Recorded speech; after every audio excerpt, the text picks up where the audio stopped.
Hello student, द्रव विज्ञान की प्रथम वर्ष की कक्षा में आपका स्वागत है।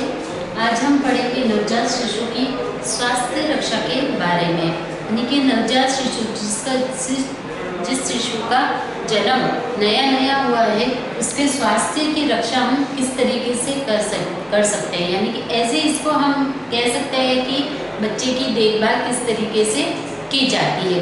तो सबसे पहले रिलेटेड होता है कि पोषण से, यानी कि बच्चे को जो है पोषण जो है वह अच्छा पोषण मिलना चाहिए। यानी कि जो बच्चा जब नवजात होता है, यानी कि छोटा होता है, तब वह माता का दूध ही सेवन करता है। लेकिन कई बार होता है कि शिशु के जन्म के बाद माता के दूध नहीं आता है, तो उस कंडीशन में कि माता का दूध नहीं पी सकता, तो उस कंडीशन में उसको कृत्रिम दूध दिया जाता है। जैसे कि गाय का दूध है, बकरी का दूध है, ये दूध यानी कि कृत्रिम रूप से दूध तैयार करके बच्चे को पिलाया जाता है।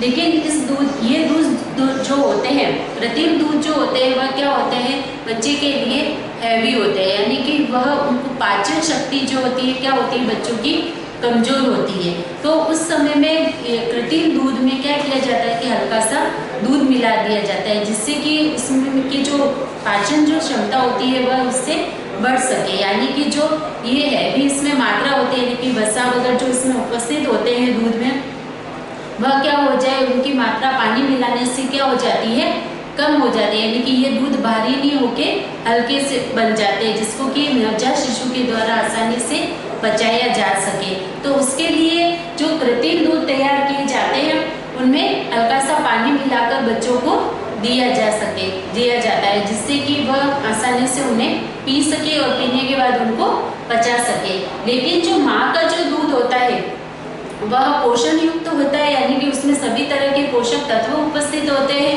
और वह पाच्य युक्त दूध होता है, क्योंकि वह पतला होता है, गर्म दूध होता है, जैसे कि बच्चे को किसी तरीके का कोई नुकसान नहीं होता है। यानी कि उसमें किसी तरीके के कोई बैक्टीरिया वगैरह उपस्थित नहीं होते हैं और न ही वह किसी तरह की कोई बीमारी फैलाता है।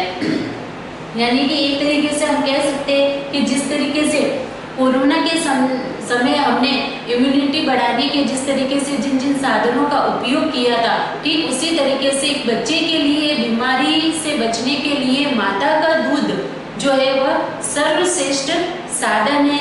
एक तरीके से दवाई का जो रूप है वही माता का दूध है।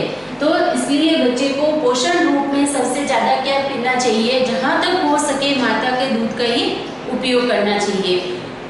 उसके बाद आते हैं, जैसे कि कई बार होता है कि हम बोतल से दूध पिलाते हैं बच्चे को, बोतल से दूध पिलाते हैं, कटोरी चम्मच से दूध पिलाया जाता है बच्चों को। तो इस कंडीशन में अगर ये जो दो कंडीशन होती है, एक तो होती है बोतल से दूध पिलाना, बोतल के द्वारा, और एक चम्मच के द्वारा। इन दोनों कंडीशन में जो है वो सबसे सही कंडीशन हम देखें, यानी कि सही जो उपयोग है वह है चम्मच से दूध पिलाना। बोतल से जो दूध पिलाया जाता है उसमें कई बार श्वसन क्रिया में, यानी कि सांस की बीमारी होने का खतरा बना रहता है। सांस की बीमारी के बनने का खतरा, यानी कि श्वसन क्रिया में बच्चे को तकलीफ बढ़ सकती है, क्योंकि उस पर निप्पल लगी होती है। उस निप्पल से क्या होता है, जब वह उसको उसके दूध पीने की आदत बन जाती है तो उसमें उसके श्वसन क्रिया में दिक्कत आ जाती है, जिससे कि सांस लेने में उसे, बड़ा होने के बाद सांस लेने में उसको तकलीफ हो सकती है।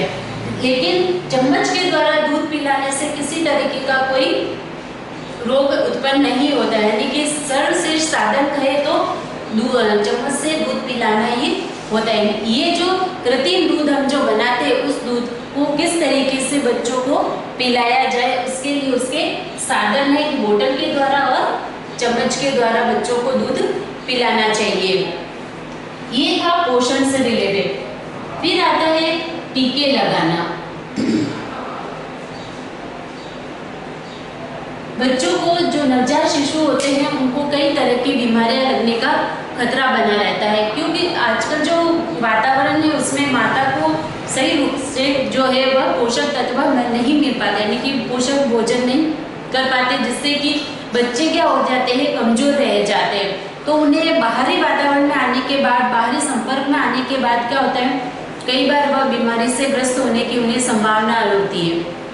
तो वह छोटे छोटे रोग जो हो जाते हैं, जैसे कि आप जानते हैं कि पीलिया हो जाना, खसरा हो जाना, ठीक है, इस तरीके से कई रोग हो जाते हैं। इनकी धीरे धीरे बाल्यावस्था में आने पर वह रोगों से ग्रस्त होने लग जाते हैं। तो रोगों से ग्रस्त होने से बचने के लिए उनको क्या किए जाते हैं, टीके लगाए जाते हैं। और ये टीके हर महीने, 1.5 महीने, यानी कि कुछ महीनों के अंतराल के बाद ये टीके दिए जाते हैं। जैसे कि BCG का टीका लगाया जाता है, जो कि तुरंत ही बच्चे को जन्म के 3-4 दिन बाद लगा दिया जाता है।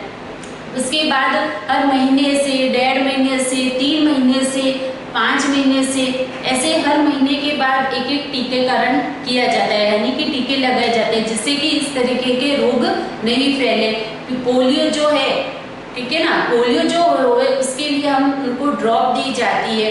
तो ये सारी जो ड्रॉप्स है, दवाइयाँ हैं, टीके हैं, वो उनके इसलिए की जाती है कि जो छोटे छोटे रोगों से बाल्यावस्था तक आते आते जो इन रोगों से ग्रस्त हो जाते हैं, तो उनसे उनको बचाव मिल सके, यानी कि उनको पहले से ही वह सुरक्षा कवच पहना दिया जाए, ताकि ये इन बीमारियों से ग्रस्त नहीं हो, ताकि वह किसी तरीके से बीमार नहीं पड़े और उनको आगे जाकर इन चीज़ों का सामना नहीं करना पड़े। फिर आता है कुपोषण का शिकार होना। कुपोषण का यानी कि अच्छे तरीके से जब पोषण नहीं मिल पाता, जैसा कि मैंने बताया कि माता के दूध की जिन बच्चों को कमी होती है, यानी कि माँ का दूध नहीं पी पाते बच्चे, तो उनको कृत्रिम दूध दिया जाता है। तो कृत्रिम दूध में जो माता के दूध में जो पौष्टिक तत्व होते हैं, यानी वह जितना गुणकारी होता है उतना कृत्रिम दूध है वह गुणकारी नहीं होता है। तो उस स्थिति में क्या होता है, बच्चे कुपोषण के शिकार हो जाते हैं, यानी कि उनको पूरी तरीके से पोषण नहीं मिल पाता, जिसके कारण कि वह जैसे कि अपंग हो जाते हैं, यानी कि पोलियो रोग हो जाता है। कई बार वह मानसिक रूप से कमजोर हो जाते हैं बच्चे, किसी भी चीज में जैसे उनको शारीरिक रूप से या मानसिक रूप से कोई ना कोई उनमें कमी आ जाती है, तो वह कहलाता है कुपोषण का शिकार होना। मानसिक रोग होना या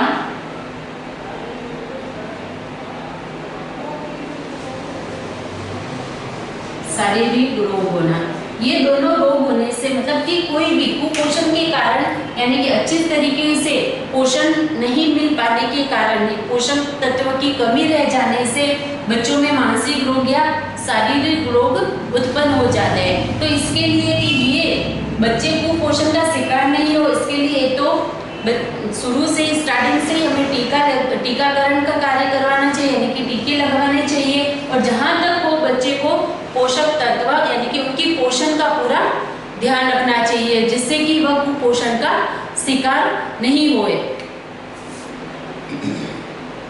फिर आता है नैपकिन बदलना। नैपकिन बदलना, रैशेस होना, ये जो है छोटे छोटे कारण है जिससे कि उनके स्वास्थ्य पर प्रभाव पड़ता है। तो ये जो इन कारणों से उनके स्वास्थ्य पर प्रभाव पड़ता है और इन कारणों का ध्यान रखकर हम उनकी रक्षा कर सकते हैं। तो नेक्स्ट आता है नैपकिन बदलना। बच्चे जो छोटे होते हैं तो वह अंदर ही टॉयलेट करते हैं, आप ये सभी जानते हैं। तो उनके कारण क्या होता है, जब वो अंदर ही टॉयलेट वगैरह कर लेते हैं तो उससे क्या हो जाता है कि वह सारे दिन गीले रहते हैं। गीले रहने यानी कि नमी रहने के कारण क्या होता है, उनके रैशेस बढ़ जाते हैं, रैशेस हो जाते हैं। कई बार उनको खुजली हो जाती है, इन्फेक्शन की संभावना बढ़ जाती है।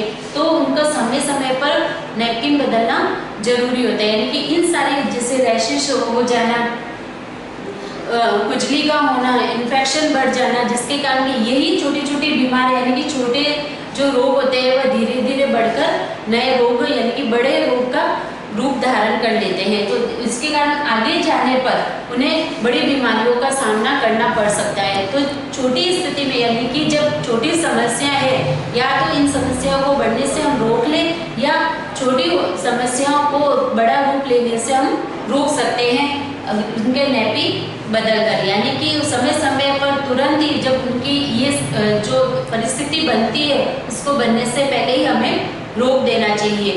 जैसे रैसेस होते हैं तो रैसेस होने पर तुरंत उन पे जैसे नारियल का तेल लगाना चाहिए, ठीक है। उससे रिलेटेड स्किन क्रीम लगानी चाहिए जिससे कि उनको आराम मिल सके और ये समस्या जो है इनका इन्फेक्शन आगे ज़्यादा बढ़े नहीं।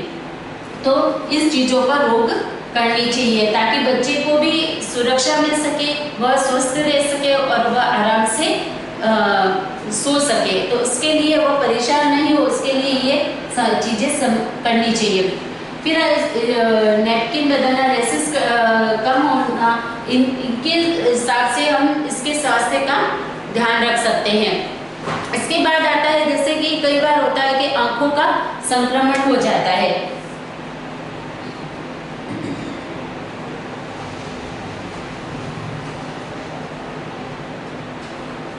आंखों का संक्रमण यानी कि बच्चे छोटे होते हैं, उनको कई तरह के रोग हाथ में लेते हैं, बच्चे इधर उधर हाथ भी लगा लेते हैं।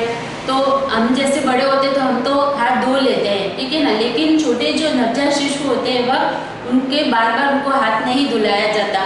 तो क्या होता है कि जो इधर उधर हाथ लगाने से कई बार उनको लोग जो लेते हैं उनके भी हाथ में लगा लेते हैं, तो उसके कारण क्या होता है उनपे कई तरह के हाथों पे कीटाणु लग जाते हैं। तो वही हाथ वह क्या करते हैं, आँख मसलने में वगैरह काम में ले जाते हैं। जब आंखों में अगर खुजली वगैरह होती है तो वही हाथ वह वहाँ पर लगा लेते हैं जिससे कि आंखों में संक्रमण हो जाता है, यानी कि आंखों का इन्फेक्शन हो जाता है। और यही संक्रमण अगर समय पर नहीं रोका जाए तो यानी कि अगर बच्चे की हम समय समय पर साफ सफाई नहीं रखेंगे, उसे स्नान कराने का ध्यान नहीं रखेंगे, तो ये जो है आंखों के संक्रमण का रोग बढ़ सकता है, यानी कि बच्चों को लग सकता है। और अगर समय पर इस चीज का ध्यान नहीं दिया जाए तो यह चीज आगे बढ़कर ज्यादा ही आंखों को नुकसान दे सकती है। हो सकता है कि इससे बच्चों की आंखों की रोशनी जा सकती है या आंख खराब हो सकती है। तो इन चीजों इनकी आंखों के संक्रमण से बचने के लिए बच्चे के स्वास्थ्य से यानी कि साफ सफाई का ध्यान रखना जरूरी है, यानी कि उसके आसपास के जो वस्तुएं हैं उसका ध्यान रखना, ठीक है, उसके कपड़ों का ध्यान रखना, कपड़े साफ सुथरे पहनाने चाहिए, धुले हुए कपड़ों का यूज करना चाहिए, बच्चों को समय समय पर नहलाना चाहिए, गंदे हाथ बच्चों को नहीं लगाने चाहिए ताकि उनमें कोई इसी प्रकार का कोई भी संक्रमण रोग न फैले। तो इस चीज का ध्यान रखकर हम इनकी आंखों के संक्रमण को रोक सकते हैं। तो और एक लास्ट आता है नवजात शिशु के रक्त सूजन।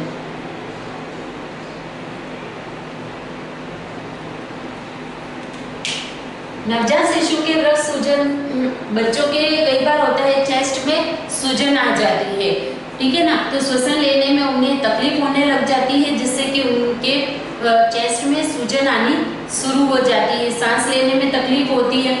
इस वजह से तो ये जो रोग होता है उसमें ये कि हमें हर तरह की साफ सफाई का ध्यान रखना चाहिए। जैसे कि अगर इस बच्चे को सर्दी जुकाम हो गया है तो उसका इलाज तुरंत डॉक्टर के पास जाकर या दवाई देके उस चीज का तुरंत इलाज करवाना चाहिए जिससे कि इस चीज से, इस बीमारी से बचा जा सके और उनको सांस लेने में तकलीफ ना हो।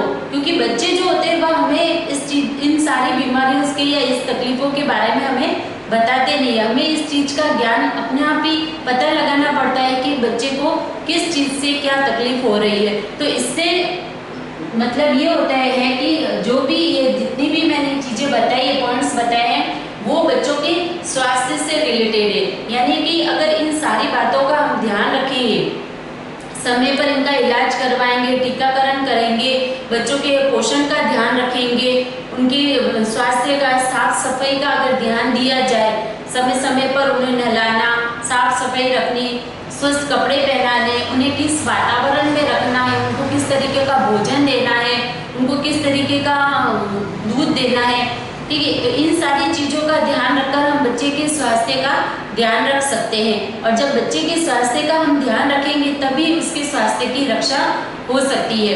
अन्यथा बच्चे बीमार पड़ेंगे, छोटे छोटे रोग हो जाएंगे। यही छोटे छोटे रोग धीरे धीरे करके आगे बड़े रोग का रूप धारण कर लेंगे।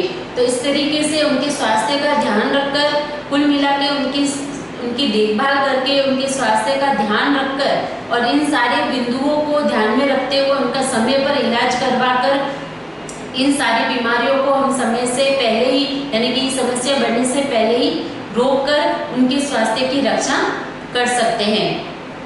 तो आज हमने स्वास्थ्य रक्षा, नवजात शिशु की स्वास्थ्य की रक्षा के बारे में पढ़ा है। अगला टॉपिक हम नेक्स्ट क्लास में करेंगे। धन्यवाद।